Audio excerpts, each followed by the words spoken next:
আসসালামু আলাইকুম dear students. আজকে তোমাদের গতি চ্যাপ্টারের একটা এমসিকিউ আমরা সমাধান করব। খুবই ইম্পর্টেন্ট এমসিকিউ, রাজশাহী বোর্ড 2024 আসছে।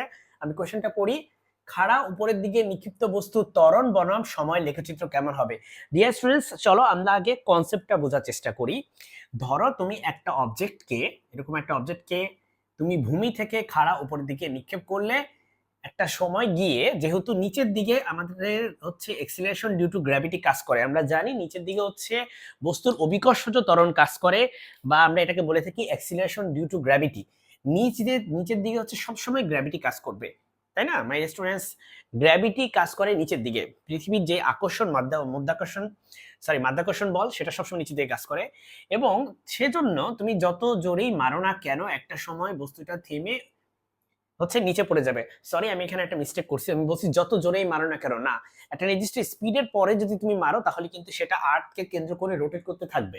সেই প্রশ্ন আমরা যাচ্ছি না। ধরো তুমি সাফিসিয়েন্টলি লো স্পিডে মারো, তাহলে কিন্তু অবজেক্টটা একটা নির্দিষ্ট উচ্চতায় গিয়ে দেন আবার পড়া শুরু করবে। ঠিক আছে? এই যে সে আবার পড়া শুরু করবে, সেজন্য সে এই যে যাচ্ছে আবার পড়তেছে, এই যে পুরো ঘটনাটা ঘটতেছে, এই পুরনো ঘটনাটা ঘটবে শুধুমাত্র একটা ত্বরণের কারণে, সেটা হচ্ছে এক্সিলারেশন ডিউ টু গ্র্যাভিটি। তুমি প্রথমে তাকে তো নিক্ষেপ করে ছেড়েই দিলে, একটা বল তুমি তাকে দিছো, একটা ত্বরণ তুমি তাকে দিছো, কিন্তু যখনই সে এই তুমি যে ত্বরণ দিছো, এই ত্বরণের কারণে সে উপরে যেতে যেতে যেতে যেতে যেতে যেতে এই জায়গায় তার ত্বরণ হবে শূন্য। কেন? কারণ এই জায়গায় তোমার দেওয়া যে ত্বরণ, সেই ত্বরণ আর এক্সিলারেশন ডিউ টু গ্র্যাভিটি দুইটা মিলে ব্যালেন্স হয়ে যাবে। ঠিক আছে? তারপরে গিয়ে এখানে যেহেতু তোমার বেগ শূন্য হয়ে যাবে।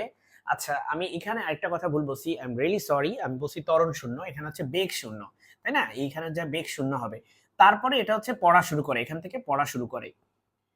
এই যে পড়া শুরু করে, সেটা শুধুমাত্র মুক্তভাবে পড়ে, মুক্তভাবে পড়ে বা ফ্রিলি ফল করে, শুধুমাত্র সেটা পড়ে হচ্ছে জি এর কারণে, এক্সিলারেশন ডিউ টু গ্র্যাভিটির কারণে। এবং ধরো সেই মান হচ্ছে 9.8 মিটার পার সেকেন্ড স্কোয়ার।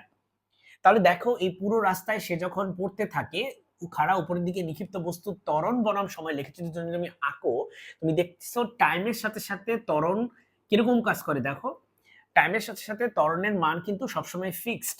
হ্যাঁ, বেগের মান চেঞ্জ হচ্ছে। দেখো, তোমার বেগের মান এখানে অনেক বেশি, যেতে যেতে যেতে শূন্য, আবার শূন্য থেকে বেগের মান বাড়তেছে বাড়তেছে, কিন্তু ত্বরণ কিন্তু ফিক্সড, সেটা হচ্ছে 9.8।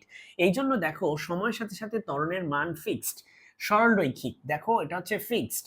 এখানে দেখো সময়ের সাথে সাথে ত্বরণ বাড়তেছে, এখানে সময়ের সাথে সাথে ত্বরণ কমতেছে, এখানে সময়ের সাথে সাথে ত্বরণ হচ্ছে একটা প্যারাবোলিক পথ ফলো করতেছে। তো তুমি বুঝতেই পারতেছো, সেজন্য অ্যান্সারটা হবে হচ্ছে খ। আশা করি তুমি বুঝতে পারলে। আসসালামু আলাইকুম।